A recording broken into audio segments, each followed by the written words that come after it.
Hello दोस्तों, आपका स्वागत है श्रेष्ठ गोकुल एजुकेशनल प्लेटफॉर्म पे। आज हम लोग संविधान का एक टॉपिक पढ़ेंगे, संघ की कार्यपालिका। संघ की कार्यपालिका राष्ट्रपति, उपराष्ट्रपति, मंत्रिपरिषद, महान्यायवादी, नियंत्रक, महालेखा परीक्षक से मिलकर बनी होती है। तो अब बात करते हैं राष्ट्रपति की। राष्ट्रपति अनुच्छेद 52 के अंतर्गत दिया गया है और अनुच्छेद 52 में कहा गया है कि भारत का एक राष्ट्रपति होगा। अनुच्छेद 53 में कहा गया है कि संघ की कार्यपालिका की शक्ति राष्ट्रपति में निहित होगी और वो तीनों सेना का सर्वोच्च अधिकारी होगा। अब बात करते हैं उसकी योग्यता की। तो योग्यताएं अनुच्छेद 58 में दी गई हैं और कहा गया है कि वो भारत का नागरिक हो और 35 वर्ष की आयु का हो और लोकसभा का सदस्य बनने योग्य हो और पागल और दिवालिया ना हो। पागल तो दिवालिया तो हम अपने घर में नौकर भी नहीं रखते हैं, तो राष्ट्रपति कहां से रखेंगे। और किसी लाभ के पद पे ना हो। लाभ का पद मतलब कि लाभ का पद क्या होता है? संविधान के अनुच्छेद 102 में लाभ का पद यानी कि लाभ के पद का जिक्र किया गया है, पर इसकी व्याख्या नहीं की गई है। जब किसी चीज की व्याख्या नहीं की जाती है तो उसकी व्याख्या सुप्रीम कोर्ट यानी कि उच्चतम न्यायालय करता है। उच्चतम न्यायालय इसकी व्याख्या करते हुए कहता है कि ऐसा कोई भी व्यक्ति जो सरकार के अधीन काम करता हो और सरकार बदले में उसे वेतन, कमीशन, भत्ता कुछ भी देती हो, ऐसा पद लाभ का पद माना जाएगा। लेकिन संसद एक कानून बनाकर किसी भी व्यक्ति को लाभ के पद से हटा सकती है। नोट कर लीजिए।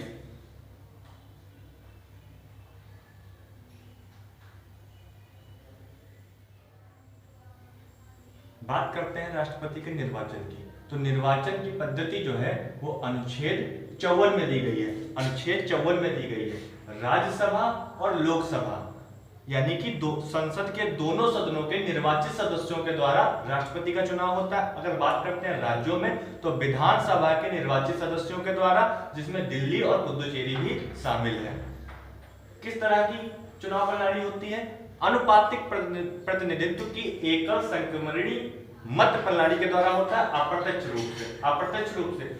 रूप से जहां पे जनता डायरेक्ट वोट डालती है उसको प्रत्यक्ष रूप से कहते हैं। अप्रत्यक्ष रूप से जहां पे जनता वोट नहीं डालती है। ठीक है, अब बात करते हैं कार्यकाल की। तो कार्यकाल जो है अनुच्छेद 56 में दिया गया है। राष्ट्रपति का जो कार्यकाल है वो अनुच्छेद 56 में दिया गया है और कहा गया है कि शपथ ग्रहण करने से 5 वर्ष तक की, इससे पहले उपराष्ट्रपति को त्यागपत्र दे सकता है या फिर महाभियोग लगाकर राष्ट्रपति को हटाया जा सकता है। अब बात करते हैं इसके पुनर्निर्वाचन की। राष्ट्रपति के पुनर्निर्वाचन की अगर बात करते हैं तो अनुच्छेद 57 में पुनर्निर्वाचन दिया गया है। अब बात करते हैं राष्ट्रपति की शक्ति और कार्य के बारे में। 3 तरह की शक्तियां होती हैं। पहली शक्ति विधायिक शक्ति, दूसरी शक्ति प्रशासनिक शक्ति और तीसरी शक्ति न्यायिक शक्ति। ठीक है, तो इनके कार्य किस तरीके से होते हैं आइए समझते हैं। तो विधायी कार्य जो होता है, राष्ट्रपति लोकसभा का अंग होता है। राष्ट्रपति लोकसभा का अंग होता है। राष्ट्रपति के हस्ताक्षर के बिना कोई भी बिल, कोई भी विधेयक, एक्ट, कानून नहीं बन सकता है। संसद के सत्र को आहूत करता है और सत्रावसान करता है। अब बात करते हैं राष्ट्रपति के निषेधाधिकार और शक्तियां। राष्ट्रपति के निषेधाधिकार और शक्ति यानी वीटो पावर की। मान लीजिए एक होता है, 3 तरह की वीटो पावर होती हैं। एक होता है संपूर्ण निषेधाधिकार, दूसरा होता है निलंबनाकारी निषेधाधिकार, तीसरा होता है जेबी निषेधाधिकार। इसको हम लोग जेबी वीटो पावर भी कहते हैं, पॉकेट वीटो पावर भी कहते हैं। ठीक है, संपूर्ण निषेधाधिकार किस तरीके से होता है? मान लीजिए संसद ने एक कानून बनाया। ठीक है, संसद में एक कानून यानी एक विधेयक, एक बिल पारित हुआ और राष्ट्रपति को हस्ताक्षर के लिए भेजा। राष्ट्रपति के पास जब हस्ताक्षर के लिए गया तो राष्ट्रपति ने हस्ताक्षर करने से मना कर दिया। राष्ट्रपति ने हस्ताक्षर करने से मना कर दिया। वहीं पे ये बिल, ये विधेयक पूर्णतया समाप्त हो जाएगा। इस तरह के निषेधाधिकार को हम लोग संपूर्ण निषेधाधिकार कहते हैं। विधायी शक्तियों के अंतर्गत हमने संपूर्ण निषेधाधिकार पढ़ा। संपूर्ण निषेधाधिकार क्या होता है कि संसद कोई विधेयक, कोई बिल पारित करता है और राष्ट्रपति के पास भेजता है, राष्ट्रपति हस्ताक्षर करने के लिए मना कर देते हैं तो बिल पूर्णतया समाप्त हो जाता है। अब हम लोग पढ़ेंगे निलंबनाकारी निलंबनाकारी निषेधाधिकार। क्या होता है निलंबनाकारी निषेधाधिकार, आइए समझते हैं कि निलंबनाकारी निषेधाधिकार संसद फिर कोई विधेयक पारित करता है, विधेयक पारित करने के बाद राष्ट्रपति के पास भेजता है हस्ताक्षर के लिए। राष्ट्रपति हस्ताक्षर करने से पहले पुनर्विचार करने के लिए, राष्ट्रपति हस्ताक्षर करने से पहले पुनर्विचार के लिए वापस संसद को भेज देते हैं और कहते हैं इस पे विचार कर लीजिए। अब सांसद विचार करके, सांसद पुनर्विचार करने के बाद फिर विधेयक पारित कर देते हैं और राष्ट्रपति के पास भेजते हैं। अब राष्ट्रपति बाध्य हो जाएगा हस्ताक्षर करने के लिए। यानी कि सांसद कोई विधेयक पारित करता है, विधेयक पारित करने के बाद राष्ट्रपति को भेजता है, राष्ट्रपति हस्ताक्षर करने से पहले पुनर्विचार के लिए वापस भेज देते हैं। सांसद ने विचार करने के बाद पुनः पारित कर दिया और पुनः पारित करने के बाद जब फिर से राष्ट्रपति के पास भेजा, अब राष्ट्रपति हस्ताक्षर करने के लिए बाध्य हो जाएंगे। हमने निलंबनाकारी निषेधाधिकार पढ़ा। निलंबनाकारी निषेधाधिकार क्या होता है, संसद कोई विधेयक पारित करता है, कोई बिल पारित करता है, वो राष्ट्रपति के पास भेजता है, राष्ट्रपति हस्ताक्षर करे बिना उसे वापस पुनर्विचार के लिए सांसद के पास भेज देते हैं। अब सांसद फिर से पुनर्विचार करके राष्ट्रपति को वापस भेजते हैं।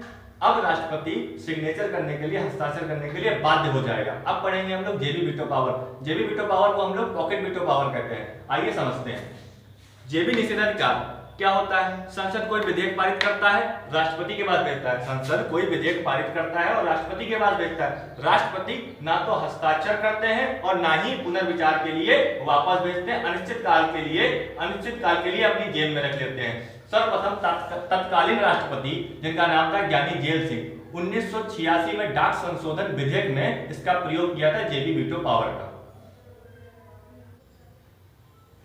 अब बात करते हैं अध्यादेश की। अध्यादेश अनुच्छेद 123 में दिया गया है। अध्यादेश अनुच्छेद 123 में दिया गया है, यदि संसद का कोई एक सदन या दोनों सदन सत्र में ना हो, कोई तत्काल कानून लागू करना हो, एक सदन या दोनों सदन सत्र में ना हो और कोई तत्काल कानून लागू करना हो, तो राष्ट्रपति एक अध्यादेश के माध्यम से कोई कानून लागू कर सकते हैं। अध्यादेश जारी किए जाने के पश्चात बैठक के 6 सप्ताह के भीतर संसद की सहमति प्राप्त करनी चाहिए। यानी कि बैठक के 6 सप्ताह के भीतर संसद की सहमति प्राप्त करनी चाहिए। दो सत्र के मध्य जो अधिकतम अंतराल होता है वो 6 माह का होता है। तो इसलिए अध्यादेश की जो अधिकतम अवधि होती है 6 माह प्लस 6 सप्ताह, 6 माह प्लस 6 सप्ताह, तो हम कह सकते हैं कि अध्यादेश की अधिकतम अवधि जो होती है वो 7.5 महीना हो सकती है। यानी कि 7.5 माह हो सकती है अध्यादेश की अधिकतम अवधि। बात करते हैं प्रशासनिक कार्य की। प्रशासनिक कार्य क्या होता है कि संघ की समस्त कार्यपालिका की कार्रवाई राष्ट्रपति के नाम से ही होती है। समस्त अंतरराष्ट्रीय समझौते और संधियां राष्ट्रपति के नाम से ही होती हैं। अनुच्छेद 356 के तहत राज्य में राष्ट्रपति शासन भी लागू कर सकता है राष्ट्रपति। और संघ स्तर की महत्वपूर्ण